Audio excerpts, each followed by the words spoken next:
Before he became a voice for a generation, before the dark glasses, the wild hair, the Nobel Prize, and the mythology, Bob Dylan was a boy named Robert Zimmerman, born in 1941 in Duluth, Minnesota, and raised in the mining town of Hibbing.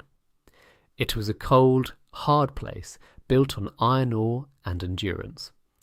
The winters were severe, the horizon wide, and the future, for many, already mapped out.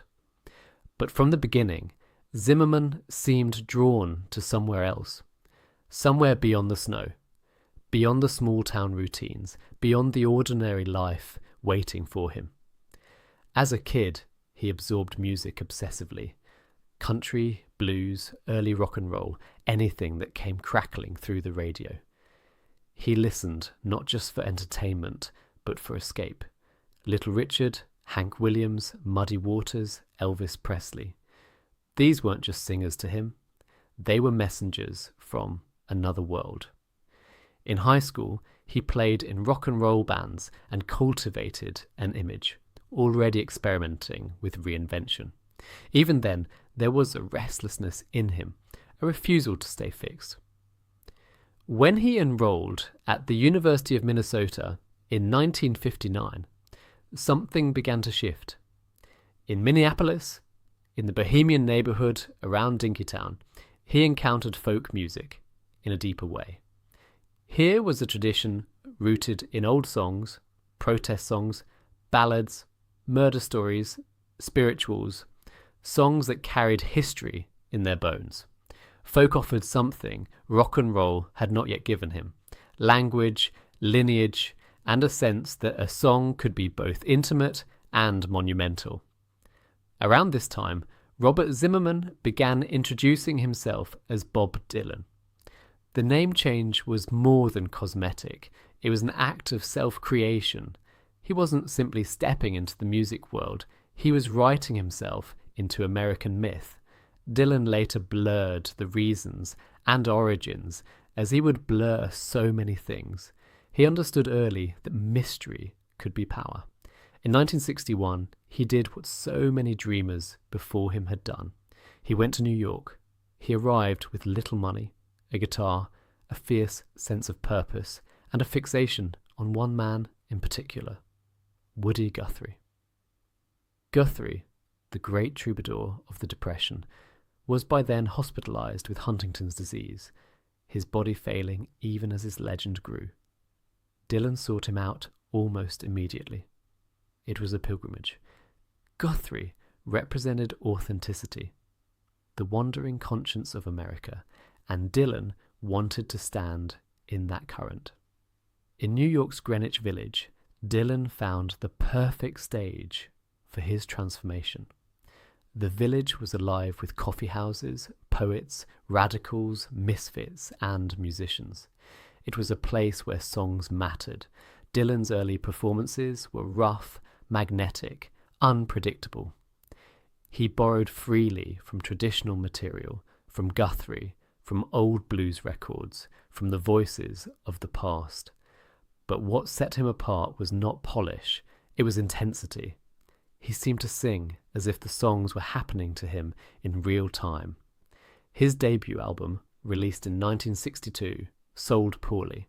It was mostly traditional songs and did little to suggest the scale of what was coming. But behind the scenes, Dylan was changing fast. He was writing. And the songs he began producing didn't just reflect the world around him. They confronted it. In the early 1960s, America was in turmoil. The civil rights movement was challenging the moral foundations of the country. The threat of nuclear war loomed over daily life. Young people were beginning to question authority, tradition, and war. Into this atmosphere came Dylan's breakthrough.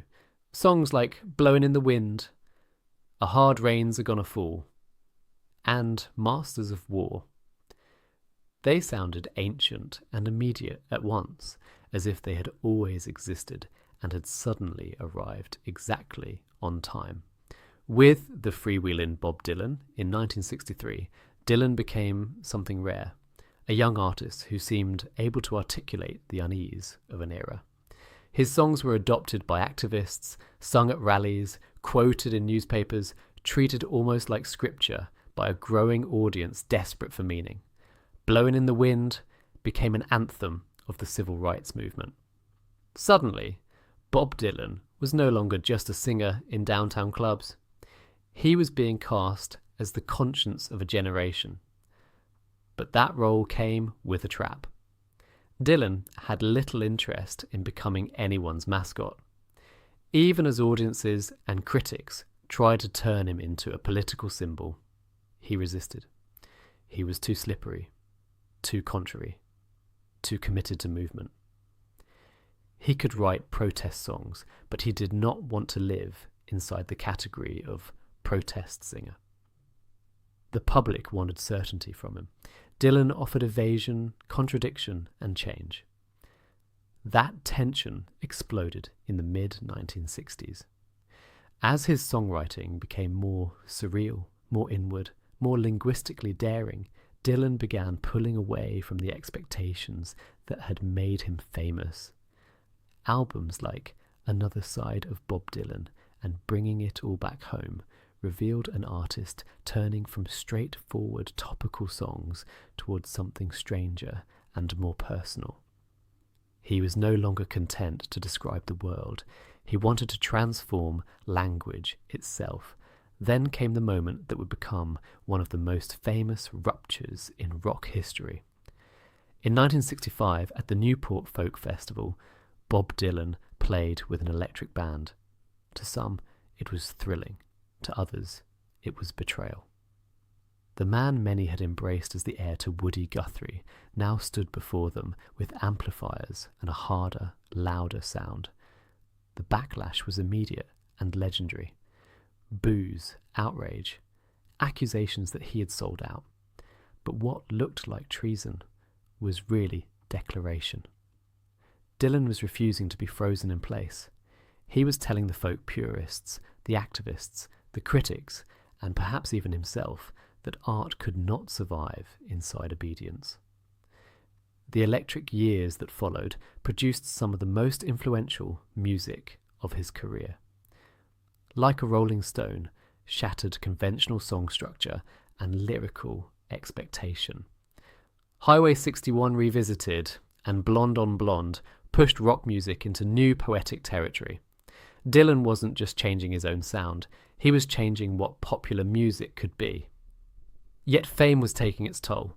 The tours were relentless, the hostility intense, the pressure immense. Audiences argued about him in real time. Some worshipped him, some jeered him.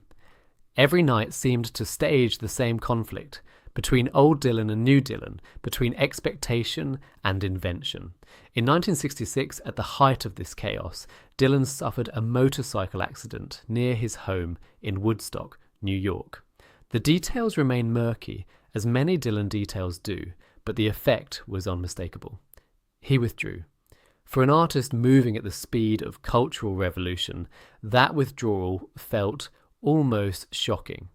Dylan stepped back from public life, from touring, from the consuming machinery of celebrity. In his absence, the myth only deepened, but the music he made afterward surprised many. Instead of escalating the frenzy of his electric period, he turned inward. John Wesley Harding was spare and enigmatic. Nashville Skyline embraced country warmth and simplicity. His voice softened. The provocateur had become, at least temporarily, something gentler and more elusive. The 1970s brought another reinvention, and with it, some of the most emotionally resonant work of his career. His marriage to Sarah Lowndes, which had once offered a kind of refuge from the storm, began to fracture. Out of that pain came Blood on the Tracks in 1975, an album often heard as one of the greatest breakup records ever made. Dylan denied it was autobiographical, but the songs carried the ache of memory, regret, tenderness, and loss. Tracks like Tangled Up in Blue and If You See Her, Say Hello felt deeply personal. even if Dylan insisted on keeping the truth at a distance. That was part of his genius. He could turn private hurt into something universal, then refuse to explain it. At the same time, he launched the Rolling Thunder Revue, a chaotic theatrical tour that felt less like a concert series and more like a travelling carnival of American music and performance. Dylan appeared in face paint, surrounded by a rotating cast of musicians, poets, and friends. It was loose, unpredictable, and full of creative energy. Once again, he was escaping definition. Then came another unexpected turn. In the late 1970s, Dylan underwent a religious conversion and began making openly Christian music. For many fans, this was bewildering. The man who had resisted labels his entire life now seemed to be preaching from the stage. Albums like Slow Train Coming divided listeners, but they also revealed something consistent about Dylan, his refusal to stay where the audience last placed him. Even his faith became a site of conflict, sincerity, and transformation. The 1980s were uneven. Dylan's cultural dominance faded. Some albums were dismissed, some tours blurred together, and many wondered whether his greatest work was behind him. For an artist who had once seemed to define the future, this period carried a different emotional weight: endurance. He was no longer the young prophet or the rebellious icon. He was a veteran artist facing the difficult question that follows early genius. What comes after legend? What came after legend was persistence. In the late 1980s, Dylan joined the travelling Wilburys with George Harrison, Tom Petty, Roy Orbison, and Jeff Lynne, proving he could still thrive in collaboration and joy. Then, beginning in the late 1980s, he embarked on what became known as the Never-Ending Tour, a relentless commitment to live performance that would continue for decades. Night after night, city after city, Dylan kept going. Not as nostalgia, but as practice, as vocation. Then came one of the great late-career resurrections in modern music. In 1997, with Time Out of Mind, Dylan returned with an album steeped in mortality, loneliness, and haunted beauty. His voice, weathered and roughened by time, now carried new authority. He no longer sounded like the young man who had challenged the world in the 1960s. He sounded like someone who had survived it. The albums that followed, including Love and Theft and Modern Times, confirmed that Dylan was not merely preserving his legacy, he was extending it. And then, in 2016, came perhaps the most improbable recognition of all. Bob Dylan was awarded the Nobel Prize in Literature for having created new poetic expressions within the great American song tradition. It was a moment that felt both astonishing and inevitable. For decades, people had argued over what Dylan was: singer, poet, fraud, genius, thief, prophet, shapeshifter. The Nobel did not settle those arguments. If anything, it enlarged them. But it acknowledged what had long been true. Dylan had altered the possibilities of language in popular art. And that may be the real story of Bob Dylan. Not a straight path from obscurity to greatness, but a lifetime of motion. Again and again he arrived, was defined, and then disappeared into a new form. Folk singer, protest voice, rock revolutionary, country gentleman, broken-hearted poet, gospel believer, elder statesman. None of these identities fully contain him. Each is true for a while. Then he moves. There is something almost unsettling about that refusal to stay knowable. Audiences want artists to reveal themselves, to offer clarity, confession, stable meaning. Dylan built a career on resisting all three. He turned self-invention into an art form and contradiction into a signature. Yet within all that mystery, the songs remained. Songs of anger, longing, irony, faith, heartbreak, absurdity, judgment, and wonder.